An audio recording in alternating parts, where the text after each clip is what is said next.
Hi, this is Remembering the Past, the show where we talk about people who've died recently who've had a profound effect on our history, our society, or our culture.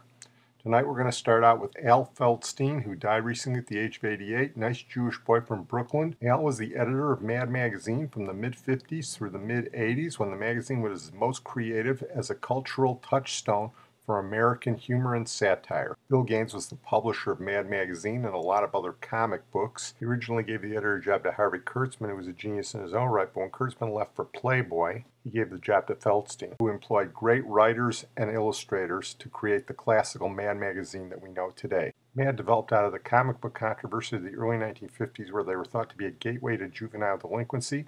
And here's the History Channel to talk a little bit about it. Juvenile delinquency, the 50s term for bad kids. It scared parents and preachers, psychologists and politicians. Many loudly condemned the influence of comic books. One writer called comics the marijuana of the nursery, the curse of kids. Senator Estes Kefauver chaired congressional hearings looking into these dangerous animations. But through crafty maneuvering, one comic book, Mad, avoided this version of censorship and even thrived because of it. Mad was a brainchild of EC Comics, a company run by Bill Gaines, who had inherited the business from his father in 1947. EC Comics was profitable and, true to the times, not at all controversial. Bill Gaines wanted to go against the grain, create some attitude. He set about rebuilding his comic book line. First, by churning out more provocative comics like science fiction and horror. Then, in 1952, Gaines and his young staff came up with the idea to spoof the very genre they produced. They named the new publication Mad. In October, the first issue of Mad, the comic book, appeared. Sales started out slow. But by issue number 4, they hit pay dirt with a spoof entitled Super Duper Man. Success was at hand. Until the censors came knocking. Frederick Wortham, the head of mental hygiene at New York's Bellevue Hospital, was so sure comics were dangerous, he wrote a book, Seduction of the Innocent, damning comic books as a bad influence in every single delinquent or disturbed child we studied. In 1954, Senator Estes Kefauver chaired the hearing before the subcommittee to investigate juvenile delinquency. It was comic melodrama. The first 12 issues of Mad and many EC horror comics were entered into evidence. Gaines volunteered to testify. He was quickly grilled about showing a woman's severed head on the cover of one of EC Comics. The senators questioned its tastefulness, and the axe soon fell on the neck of comic book publication. The Senate report condemned the, quote, concentrated diet of crime, horror, and violence found in comic books. But before Congress could step in to censor comics, the leading publishers offered to self-regulate. They formed the Code of the Comics Magazine Association and established strict guidelines. Comics that followed the rules would get a seal of approval. No seal, and distributors wouldn't put them on the stands. As a result, all of Bill Gaines' old horror and crime comics withered. Only Mad managed to eke out a profit. So, Gaines made a revolutionary and risky decision. Comic books were being censored, but magazines weren't. The July 1955 issue of Mad hit the newsstands with a different look. Due to printing concerns, the first issue, printed on a higher grade of paper, was in black and white, 64 pages, and no ads. And this first magazine featured an adopted son that resonated with American youth. A wiseacre, gap-toothed boy who would be named Alfred E. Neuman. Gaines and Alfred said, "What, me worry?" and touched a rebellious nerve in the youth of Father Knows Best America. Here's Al Feldstein later in life on the great comic book controversy. I was called before the committee in a private session. I did not want to appear in public, and they didn't want me to because my statements were, I do this for a living. If parents don't want the kids to read the horror comics that I edit and write, they should tell their kids they can't read those books and let it be their censorship, not an official government censorship. I said we should be allowed to print comics for adults, be published under the auspices of the First Amendment. And so they didn't call me, but they did call Bill, and he performed that tearing up of his horror comic book. and announcing that he was no longer going to publish them. I, for one, do not believe, and never have believed, that comics are the cause of juvenile delinquency. I've taken this action based on a premise which has never been proven. However, I feel that the public must be served. If this is the way the public wants it, this is the way it'll have to be as far as I'm concerned. Well, Bill Gaines never regretted that decision with Al Feldstein as editor of Man magazine for 30 years. We're going to move on now to Bob Hoskins, who died at the age of 71. Great English actor. What a great actor he was. And in fact, he became known in the United States because, like a few English actors, Tim Roth, Angela Lansbury, he could master American dialect. Here's Matthew Bannister, the BBC4 Last Word, to tell a little bit about Bob Hoskins. The actor Bob Hoskins was often seen as a hard man, thanks to acclaimed roles as a gangster in The Long Good Friday and a violent minder in Mona Lisa. But his career on film, TV and stage was far more varied than that. Bob was born at Bury St Edmunds in Suffolk, but grew up in Finsbury Park in North London. He went to Stroud Green Secondary Modern School, where his dyslexia led to him being labelled as stupid. During his teens, he was often involved in street fights, and a knife wound across the bridge of his nose left him with a hollow between the eyes. He stumbled into acting by chance. Whilst waiting in a pub with a friend who was auditioning for a role, Bob was handed a script and told, "You're next."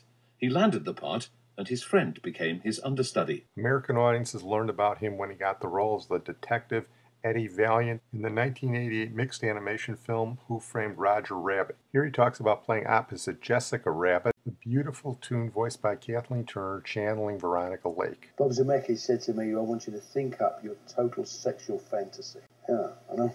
And I thought up this, what I thought was the most fantastic fantasy in the world. I thought, they show this, you know. They won't be able to show it, you know, this would be an X. And when I saw Jessica, it made my fantasy look really tame. And I felt like the most boring man in the world. I thought even my sexual fantasy don't come up to Disney. You've got the wrong idea about me, Mr. Valiant. I'm a pawn in this, just like Roger. Can you help me find him? Just name your price, and I'll pay it. Yeah, I bet you would. You gotta have the rabbit to make the scam work. No, I love my husband. You've got me all wrong. You don't know how hard it is being a woman looking the way I do.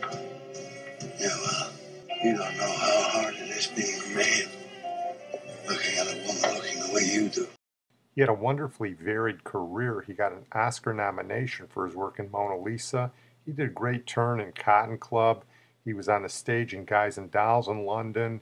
He did Hook. If you want to see him as good as he ever was, there's an episode of Frasier where he plays Frasier's imaginary gym teacher. And in Frasier's fantasy, Bob Hoskins gives him a bath and gets into bed with him. It's really hilarious, and Hoskins is great. Another one of my favorite Hoskins roles is his brief turn in Brazil, the 1985 film about government intrusion. He plays a government repairman who storms into Jonathan Pryce's apartment, demanding to repair his air conditioning. Jonathan Pryce turns him away because he doesn't have a 27B/6 form. 27B/6, by the way, was George Orwell's apartment number. You also get a brief turn of Robert De Niro here. This is one of the classic scenes in movies, in my opinion. Central Services. Central Services. Oh, yes. You rang, sir. You rang, sir. Trouble with your air conditioning. Air conditioning, sir. No, it's all right. It's fixed. Fixed. Fixed? Yes, I mean, it fixed itself. Oh, it fixed itself? Fixed itself. Yes. These don't fix themselves. Well, they don't fix themselves, sir. He's tampered with it. I see. He's tampered with it. Well, sorry you've had a wasted journey. I think we'll have a little look with you. No, you can't. I think we should do it. Have you got a 27B/6? 27B/6.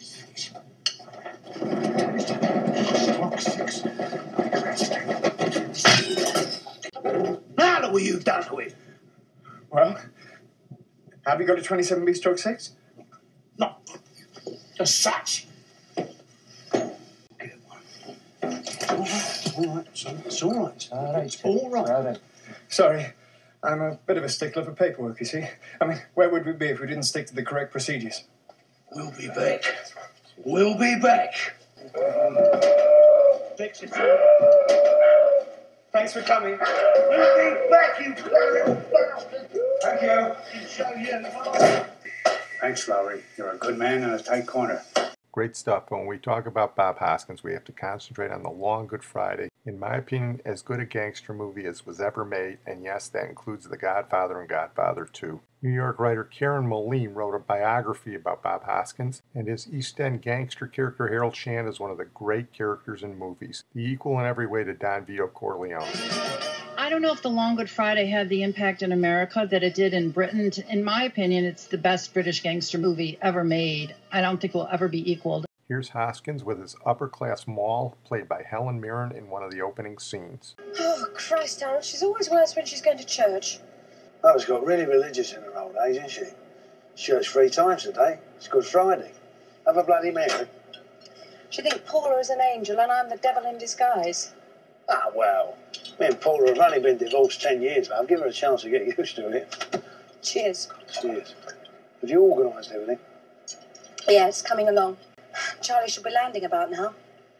Maybe we should have gone to the airport to meet him. No, play it cool. When the governor of Coca-Cola drops into London, the Queen don't go dashing off to Heathrow, does she? Queen? Yeah, well, you know what I mean. All played it up, right? You went to school with Princess Anne, played hockey with her, all that. There's lacrosse at Benetton. Hockey's frightfully vulgar. Yeah, plenty of that. Yeah. The Yanks love snobbery. They really feel they've arrived in England if the upper classes treat them like shit. Gives them a sense of history. Yeah. We better check how the chef's progressing. Yeah, that frog don't half know about grub. The smells have been coming up from the galley all morning. They've been driving me potty. His London operation is being endangered, and here he threatens all his underworld rivals by putting them in a meat freezer until they tell him who's responsible. For more than 10 years, there's been peace. Everyone to his own patch. We've all had it sweet. I've done every single one of you favours in the past. I've put money in all your pockets. I've treated you lot well, even when you was out of order, right? Well, now there's been an eruption. So it's Belfast on a bad night. One of my closest friends. He's lying out there in the freezer. And believe me, all of you, nobody goes home until I find out who done it and why. Harold, believe me, look, if I knew, I'd say. Look, the last thing I want is any trouble. Everything's going too well for us. Right, lads, it's your decision. Frostbite or verbals, one of the two, right? And right near the end of the film, another one of the great performances in movies. He had asked the Mafia to join in a partnership with him, and at the last moment, the two Mafia representatives back out and decide to go back to New York. It's coming to something when the Mafia can't handle a little problem, isn't it? A little problem? Tony, did you hear what he said? A little problem. Harold, this is like a bad night in Vietnam. But it's over. I've pulled the plug on them. We do not deal with gangsters, period. This country's a worse risk than Cuba was. It's Banana Republic. You're a mess. Ciao, Harold. Bon voyage, then. I'll tell you something. I'm glad I found out in time just what a partnership with a pair of wankers like you would have been. A sleeping partner's one thing, but you're in a coma. No wonder you got an energy crisis your side of the water. Us British, we used to have a bit more vitality, imagination, touch of the Dunkirk spirit, know what I mean? The days when Yanks could come over here and buy up Nelson's column, and an Harley Street surgeon, and a couple of windmill girls are definitely over. Now look. Shut up, you long streak of paralysed piss. What I'm looking for is someone who can contribute to what England has given to the world. Culture, sophistication, genius.